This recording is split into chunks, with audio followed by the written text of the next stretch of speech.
Assalamu alaikum. Good afternoon, everybody, and hope you enjoyed the lunch. My name is Yamak. I'm pleased to be here. I'm in Saudi since more than 24 years. My passion is on smart cities and smart development. So I've been blessed to work for global companies like Microsoft, Cisco, Orange, and lately Honeywell, and then PwC.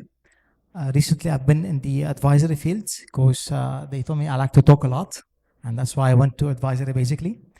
I come from engineering background, so I enjoy a lot technical talks. And just 3 months ago, I was in a different, maybe perhaps the same topic but different venue. So I enjoy such talks, and I hope today's panel will be exciting and beneficial. We'll open the questions later on the floor, but first let me introduce you our colleagues, please.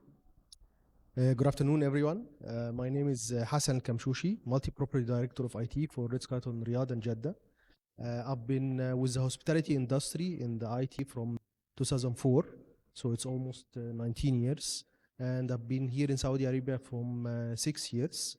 I've been working in many other properties and international companies, hosting as well international hospitality industry. So thank you so much. So let's start. Basically, as we all know, the overall hospitality landscape is growing globally, and it's affected by multiple pillars: the dynamics of consumer behavior, the technological advancements, and the personalization, and obviously the adoption of AI and ML. These are a lot of factors affecting the tourism. Now, Saudi Arabia has been at the forefront of developing the tourism projects and being able to be the beacon of such development globally. There was a study done by Statista lately. They said that in 2024, the expected revenue just in tourism is around $3.95 billion and expected to grow for till 2029 to 4.69 billion 2029. This shows you the growth potential in this market towards 2029. There was also a recent cabinet meeting by the Maqam al-Sami, by the Crown Prince, and they've sometimes beginning of this year, they said they've issued 28 different regulations. Few of them focusing on basically how Saudi can have a global role in the tourism and how it become one of the landmark of tourism. So from that point, I'll start my question to Mr. Hassan. How do you see the role of leadership in terms of the ability to, let's say, balance between the adopting the digital transformation and being able to keep up the trends, all the while, maintaining the flavor of the legacy system and legacy tourism? How do you advise the tourism in that area, the leadership, to handle this angle? Saudi Arabia is heart of the Middle East. They have immersive culture, the biggest country in all Arab world. So imagine this country, they have many different like geographical places right now, and they are serving too much diversity in the hospitality. They are focusing on the luxury, adventure, Islamic as well, because this is one of the biggest Islamic. They hosting one of the biggest Islamic event every year, which is Hajj. So imagine all of this travelers which is coming to you here in Saudi Arabia, all of this data that they are having. I believe that the government here, they are doing a lot of investment and a lot of decision making in order for them to maintain all of this kind of data, in order for them to know the preference of all of these guests, and all of this is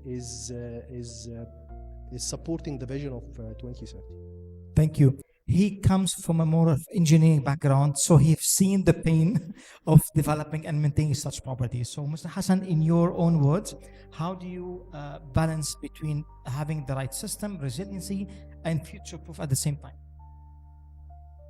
So actually, I'm going to speak about this balance, which is between the resilience and the Saudi Arabia, they are leading expert they are trying to be number one in the artificial intelligence. Saudi Arabia has strategy for making the kingdom the hub for AI development and AI gen. In order for doing this, you need to have the good collection of data. You need to maintain all of this kind of data. You need to have your own data center, which is based here in Saudi Arabia, collecting all the other let's say mega companies, which is same like Oracle, Microsoft, Fidelio, all of this kind of hospitality companies to be based here in Saudi Arabia. This is one of the key element for doing this. Thank you. Let's stay on that topic because this is something which is now spreading everywhere. Everywhere we go, we see the proliferation of artificial intelligence and machine learning, and it is hitting everywhere. Tourism is no surprise. There's a lot of tourism related development on AI and ML. I've seen some development lately in the areas of digital assistant, personalized, let's say assistant, maybe even journey experience, all mapped using AI and ML. I'm sure you all heard what my colleague just mentioned, and you're all saying, wow, I'd like to have it because it seems exciting. And I'd like a building that lives and breathes and thinks and reasons with me, and being able to greet me and display some nice messages. That's all very wonderful and probably joyous. But this brings a second angle or a predominant angle, which is the ethical, let's say, position of handling such data, such personalized data. So then a lot of people are saying that will my data privacy will be breached? Will my personality will be exposed? So this brings me to my next topic to my colleague Hassan.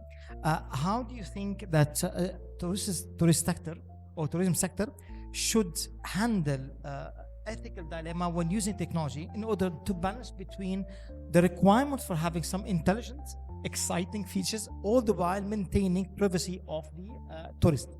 First of all, there should be an awareness for the employees who's working in this in the industry. They need to know that they have a very valuable information, which is a guest data, guest details.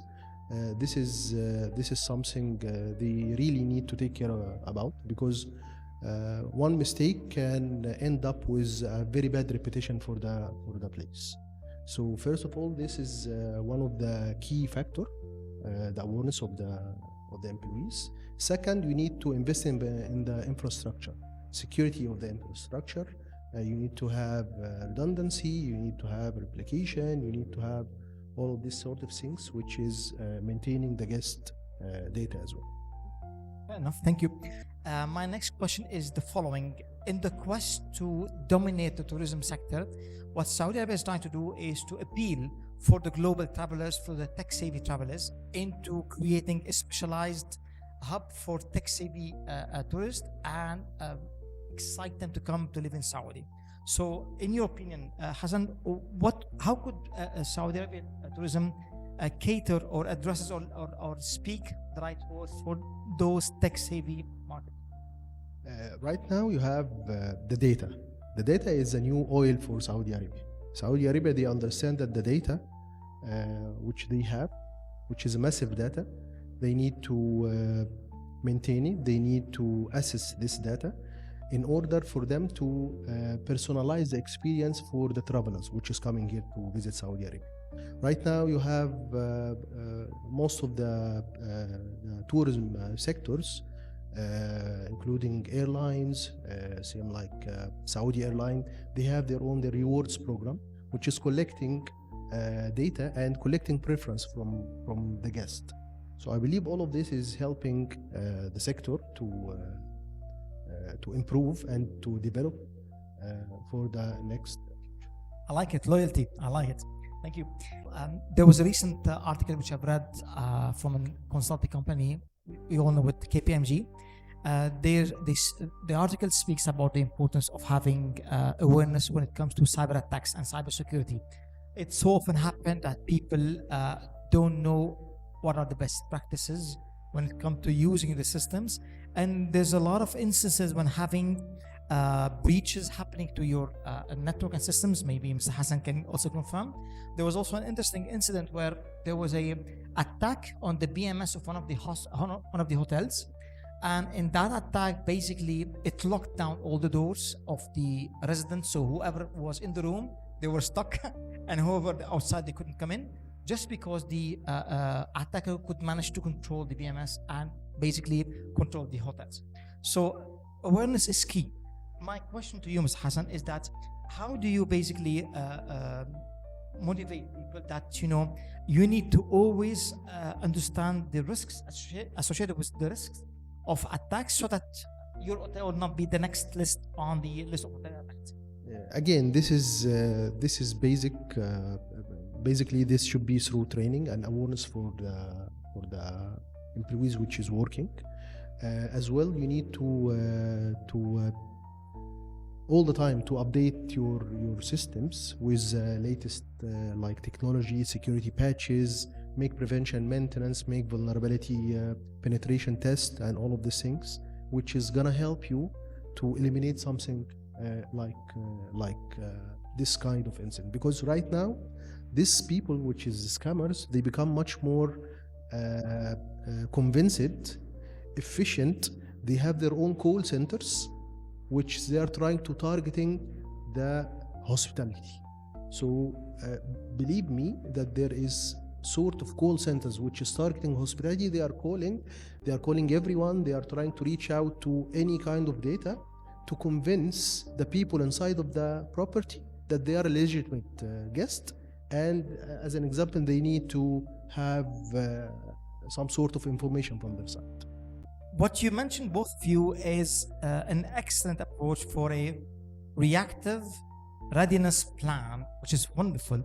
But there's one step more, if I can ask a follow-up question: how to be proactive in the sense of having some sort of, some vendors provide the solutions, real-time monitoring of incidents. So do you advocate that this should be part of tourism, having some sort of real-time monitoring of incident, of traffic, of attacks, of hacks? So do you envision that it could be some sort of proactive system to continuously monitor the tracking of the traffic on the website, making sure that it's secure, and when there's an attack, it can be spotted, so that we don't work reactively, we are proactively doing it?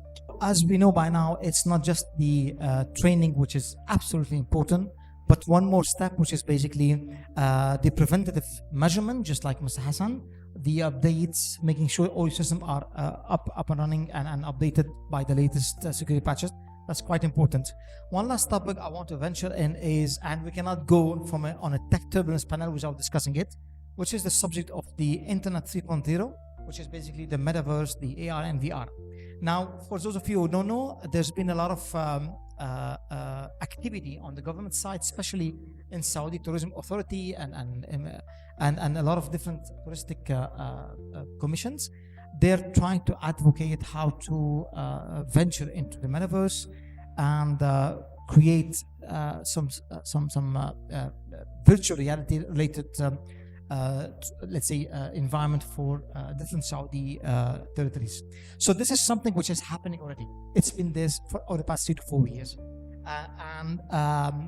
and by the way, this triggers the point that having a pre-arrival experiences for those travelers. Some of them, not all of them, would like to, maybe they don't want to have it, let's say, decided to come. They can start interacting with the Saudi tourism by seeing those metaverse-related environments. How do you think Saudi touristic destination can leverage such environments, such technology, toward the growth for their revenues? This is already on progress right now. As an example, Visit Saudi website, which is for doing the visa for the new travelers. They have their own rewards program right now. So imagine that you have the platform which is responsible for issuing the visa, and they are collecting the data from the guest or from the new travelers.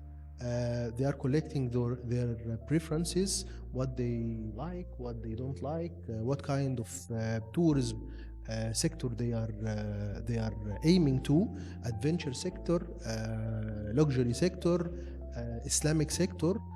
Definitely, all of this is leveraging and developing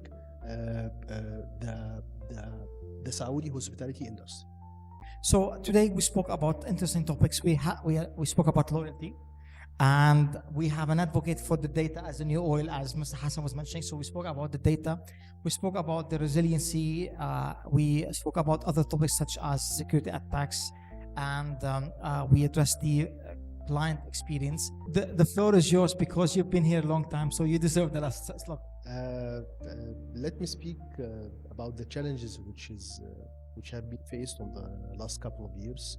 You have fighting a pandemic, which is transforming the whole nation. You are right now in the middle of many other locations which is having wars and fighting with each other. There is as well the economic situation which is unpredictable all over the world. Here in Saudi Arabia, alhamdulillah, everything is stable, settled down. The leadership of the kingdom, they are aiming to reach to their vision, which is 2030. There is consistency on this. They will not go back. They will continue this. My message let me speak about the hotel owners, that they need to be fast growing and adapting for all of this new regulation which is happening. They need to, I'm speaking about my part as a technology in the property. They need to invest more in their technology. They need to invest in the securing the guest data, because there is many, and we saw this as an examples, that they don't understand what does it mean that you have guest data which you need to maintain, and you need to invest much more money in this. In the kingdom as well, there is the NCA, National Cybersecurity Authority. They have a lot of regulation.